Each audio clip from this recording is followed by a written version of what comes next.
3 दिसंबर 1984 ये वो दिन था जब भोपाल के मध्य प्रदेश की यूनियन कार्बाइड की फैक्ट्री में एक जहरीली गैस का रिसाव हो जाता है, जिसकी वजह से वहां पर लगभग 3800 लोगों की जानें चली गईं और 5 लाख से ज़्यादा लोग उस गैस से अफेक्ट हो जाते हैं। रातों रात भोपाल का वो इलाका खंडहर में तब्दील हो जाता है। हर तरफ बस लाश ही लाश पड़ी हुई थी। ये दिन पूरे देश के लिए और खासकर भोपाल के लिए एक डरावने सपने से कम नहीं है। इतना सब होने के बाद भी वो कंपनी गवर्नमेंट को 47 करोड़ रुपए देकर अपने आप को इस पूरे मैटर से बाहर कर लेती है। लेकिन इस घटना के बाद एक आग उठता है जो विदेशी कंपनियों को घुटने पर लाने का शपथ लेता है, और उस आग का नाम था राजीव दीक्षित। राजीव दीक्षित जी खुले आम लोगों की आलोचना करते थे, चाहे वो देश के प्रधानमंत्री ही क्यों ना हो। हमारे देश के जो वर्तमान प्रधानमंत्री हैं डॉक्टर मनमोहन सिंह, ये थोड़े दिन पहले ऑक्सफोर्ड विश्वविद्यालय में गए थे। उन्होंने अपने व्याख्यान की शुरुआत ही यहाँ से की कि हम अंग्रेजों के बहुत आभारी हैं जो उन्होंने भारत में आकर अपनी सरकार बनाई। हम अंग्रेजों के बहुत आभारी हैं जो उन्होंने भारत में आकर न्याय व्यवस्था स्थापित की। और ऐसा ही वो 40 मिनट बोलते रहे। उसके बाद मैंने डॉक्टर मनमोहन सिंह के लिए एक पत्र लिखा और मैंने उनसे कहा कि हमें बड़ी शर्म आती है कि आप भारत के प्रधानमंत्री हैं जो भारत के बारे में कुछ भी नहीं जानते। जिस देश का प्रधानमंत्री अभी भी अंग्रेजों के गुणगान करता हो, उस देश की प्रजा की मानसिक गुलामी की स्थिति क्या हो। उनके यही सच बोलने की वजह से उन्होंने कई कंपनियों से दुश्मनी मोल ले लिया। एक समय में उनकी प्रसिद्धि स्वामी रामदेव से भी ज्यादा हो गई थी। उन्होंने स्वदेशी को लेकर एक अभियान चलाया और देश विदेश में लगभग 13,000 से भी ज्यादा व्याख्यान दिए। वह अपनी सभी सभाओं और कार्यक्रमों में लोगों को एलोपैथी छोड़कर आयुर्वेद अपनाने का जोर देते थे। तारीख आई 19 नवंबर 2010। वह एक व्याख्यान देने छत्तीसगढ़ जा रहे थे। रास्ते में उनकी तबीयत खराब होने लगी और उन्हें दिल का दौरा पड़ा और उन्हें मृत घोषित कर दिया गया। लेकिन कई लोग ने माना कि राजीव दीक्षित की मौत नॉर्मल नहीं थी, बल्कि उसके पीछे थी एक बहुत बड़ी साजिश। आखिर क्या राजीव दीक्षित की मौत नॉर्मल नहीं थी और शक की सुई ने किस बड़ी हस्ती के ऊपर इशारा किया? Let's talk about theory of Rajiv Dikshit death. 30 नवंबर 1967 को राजीव दीक्षित जी का जन्म नाहग्राम में हुआ। यह उत्तर प्रदेश के अलीगढ़ जनपद में स्थित है। उन्होंने अपनी प्रारंभिक शिक्षा अपने जिले से ही की। इसके बाद उन्होंने इलाहाबाद से बीटेक का शिक्षा ग्रहण किया और आईआईटी कानपुर से उन्होंने एमटेक की शिक्षा प्राप्त की। जिसके बाद वो अपनी पीएचडी करने के लिए फ्रांस चले और फ्रांस के एक कॉलेज से उन्होंने अपनी पीएचडी की डिग्री हासिल की। उनकी प्रतिभाओं को देखते हुए CSIR में उन्हें काम करने का मौका मिला, जिसके बाद वो इंडिया वापस चले आए। फिर हमारे देश में एक ऐसी घटना हुई जिसके बाद असली राजीव दीक्षित का जन्म हुआ। वो घटना था भोपाल गैस कांड। उस समय भोपाल गैस कांड से 3800 लोगों ने अपनी जानें गंवा दी थी और 5 लाख से ज्यादा लोग उस गैस से अफेक्ट थे। जिसके बाद विचलित होकर राजीव दीक्षित जी ने संकल्प लिया और वह उसी दिन से विदेशी कंपनियों के खिलाफ आंदोलन की शुरुआत करने लगे। भोपाल गैस कांड के बाद उन्होंने संकल्प ले लिया था कि वह अपना जीवन देश के हित में लगा देंगे। फिर यहाँ से उन्होंने भारत की मूलभूत समस्याओं का अध्ययन करना शुरू किया। राजीव दीक्षित जी क्रांतिकारियों के बारे में जानना शुरू किए। वे भगत सिंह, उधम सिंह, चंद्रशेखर आजाद जैसे क्रांतिकारियों से बहुत ज्यादा प्रभावित हुए। फिर राजीव दीक्षित जी ने भारत की गुलामी के दौर को पढ़ना शुरू किया तथा अनेक ऐतिहासिक पत्रों को और भारत की असल समस्याएं जहां से शुरू हुई थी उनको खोजना शुरू किया। कहा जाता है कि राजीव दीक्षित जी ने इंग्लैंड से भी कई गुप्त पत्रों को निकलवाया और उनको जनता के सामने रखा। अब राजीव दीक्षित जी के जीवन का एक ही मकसद था, स्वदेशी भारत, जिसमें उन्होंने लोगों को जोड़ने के लिए गांव-गांव, शहर-शहर जाकर जन जागरूकता अभियान व्याख्यान शुरू किया। बताया जाता है कि राजीव दीक्षित जी ने अपने जीवन काल में करीब 13,000 से ज्यादा व्याख्यान दिए। अब राजीव दीक्षित जी का संगठन धीरे धीरे बड़ा हो रहा था और जन जन की आवाज बन रहा था। हर कोई राजीव दीक्षित जी को सुनता था। उनकी वाणी की मधुरता, कोमलता और जिस प्रकार से वह तथ्यों को सामने रखते थे, शायद यही वजह था कि राजीव दीक्षित जी बिना सोशल मीडिया के भी बहुत ज्यादा प्रसिद्ध हो रहे थे। धीरे धीरे 2009 आ गया। राजीव दीक्षित जी एक बड़े मकसद की तरफ आगे बढ़ रहे थे। तभी उनकी मुलाकात होती है स्वामी रामदेव से। राजीव दीक्षित जी को लगता था कि स्वामी रामदेव भी स्वदेशी का काम कर रहे हैं, तो क्यों ना उनके साथ जुड़ करके एक साथ होकर के इस मकसद को और इस मुहिम को एक साथ आगे बढ़ाया जाए। अब शुरुआत होती है भारत स्वाभिमान नामक आंदोलन की, जिसमें राजीव दीक्षित जी को राष्ट्रीय महासचिव का दायित्व दिया गया और पूरे देश भर में घूम घूम कर संगठन को और मजबूती देने का काम दिया गया, जिसको राजीव दीक्षित जी बड़े बखूबी से निभा रहे थे। और साथ ही साथ अब राजीव दीक्षित जी के व्याख्यान टेलीविजन पर भी आने लगे थे। आस्था चैनल पर राजीव दीक्षित जी के व्याख्यान आने लगे, जिसमें वह बाबा रामदेव के साथ मंच साझा करते दिखाई देते थे। अब लोग उन्हें टेलीविजन पर भी सुनना चालू कर दिए थे। आंदोलन बहुत अच्छे से चल रहा था और राजीव दीक्षित जी भारत स्वाभिमान आंदोलन में बहुत ही बखूबी काम कर रहे थे और लोग उस आंदोलन में जुड़ते जा रहे थे। मकसद सिर्फ एक था, स्वदेशी भारत, स्वाभिमान भारत।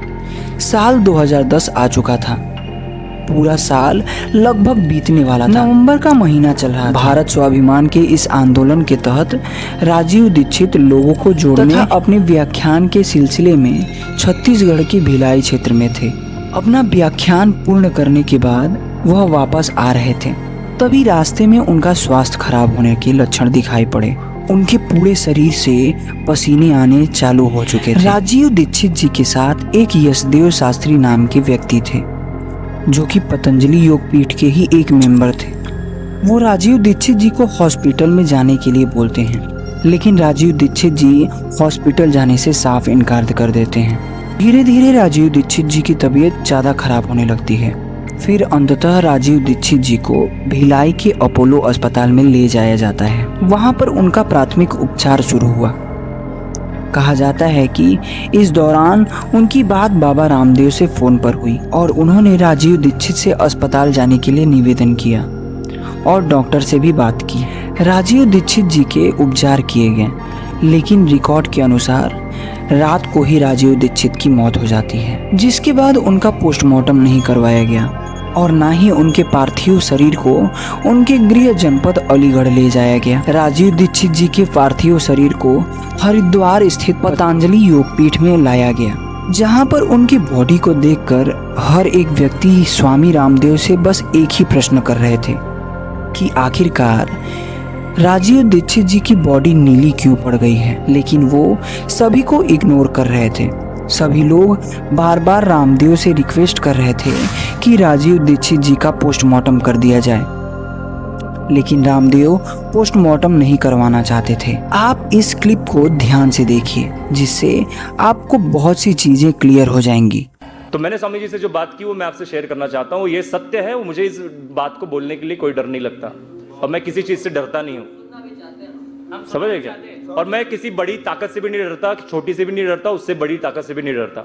तो हम लोग जब वहाँ पे हम लोगों ने ये डिसाइड किया कि जब हम लोग वहाँ पे पहुंचेंगे हम लोग बॉडी की हालत देखेंगे और उस वक्त जाकर ही हम लोग तय करेंगे कि क्या चीज है। कि अगर जहर दिया है तो राजू भाई की बॉडी नीली होगी, जामुनी होगी। मैं आपको क्लिप दिखाना चाहूंगा, मेरे पास में क्लिप्स है। राजू भाई की बॉडी पूरी तरह से नीली थी जब हम लोग वहां पे पहुंचे, जामुनी थी।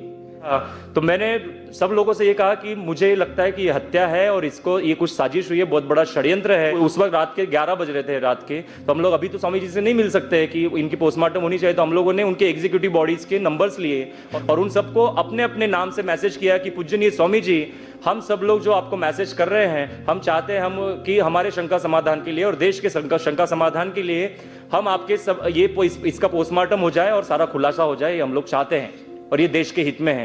नहीं तो आपके ऊपर भी कल उंगलियां उठेंगी। ये मैसेज सब लोगों ने सेंड किए, 50 लोगों ने। रात को दूसरे दिन सुबह 1 तारीख की सुबह को हम लोग पहुंचे स्वामी जी के पास में और 5:30 बजे जब पहुंचे तो किसी सिक्योरिटी ने हम लोगों को मिलने नहीं दिया। तो हम लोगों ने कहा कि ये लेटर, मैंने कहा कि ये लेटर हम लोग स्वामी जी को देना चाहते हैं ये वास्तविकता मैं बता रहा हूँ, इसमें कोई छुपाने वाली बात नहीं है। मैंने वो लेटर जो है उस सिक्योरिटी को दिया और मैंने कहा कि देखो मेरे पास इसकी जेरॉक्स तो नहीं, मैं आपके ऊपर विश्वास रख के आपको देता हूँ कि ये 50 लोगों ने स्वामी जी के पास में लेटर दिया है। बोले, उन्होंने कहा कि नहीं अभी हम लोग नहीं दे सकते। मैंने ठीक है कि हम लोग जब तक स्वामी जी नहीं मिलते हम इसी यहाँ पर बैठे रहेंगे, इसी जमीन पर, और अगर नहीं आएंगे तो हम लोग सिर्फ नारे लगाने के बाकी रहेंगे। ये बात आप स्वामी जी को जाके बता देना, मेरी बात। तो वो पहुंचा और उनकी कुछ एग्जीक्यूटिव मेंबर्स ने कुछ डिसाइड किया और हम लोगों को 7:30 बजे ऊपर बुलाया और हम लोगों ने जो बात की उन लोगों से, मतलब स्वामी जी से जो बात की, तो स्वामी जी ने कहा कि देखो मदन, मैंने अपने सारे पॉइंट्स रखे। जब मैंने ये क्वेश्चन उनके सामने रखा कि उनकी बॉडी नीली क्यों हुई, तो वो कहते हैं कि हमने बॉडी जब किसी एरोप्लेन में लाई जाती है तो उस वक्त 2 दिन के लिए रखना है या 1 दिन के लिए रखना है, तो उस वक्त उनको इंजेक्शन दिया है, तो उसके कारण वो बॉडी नीली हो गई। तो मैंने उनके सामने एक प्रश्न रखा कि क्या मैं भी साइंस का स्टूडेंट हूं, तो क्या बॉडी जब कोई व्यक्ति गुजर जाता है, मर जाता है, उसका ब्लड फ्लो नहीं होता है बॉडी में, तो वो इंजेक्शन ने कैसा, उसकी मेडिसिन कैसे गई? तो उन्होंने कहा कि हम लोगों ने पंपिंग किया। पंपिंग अगर कितनी भी ताकत से अगर किया जाए ना तो भी वो पूरे वेन्स में नहीं जाता। हम लोगों ने ये भी उनसे कहा कि टीम जो है, आप अगर इस पूरे बॉडी को वहां नहीं ले जाना चाहते तो वो वहां की डॉक्टरों की टीम यहाँ पर आ जाएंगी और वो टीम जो है वो यहाँ पर काम करेंगी और वो 2-4 घंटे में रिजल्ट आ जाएगा। मगर वो नहीं हुआ।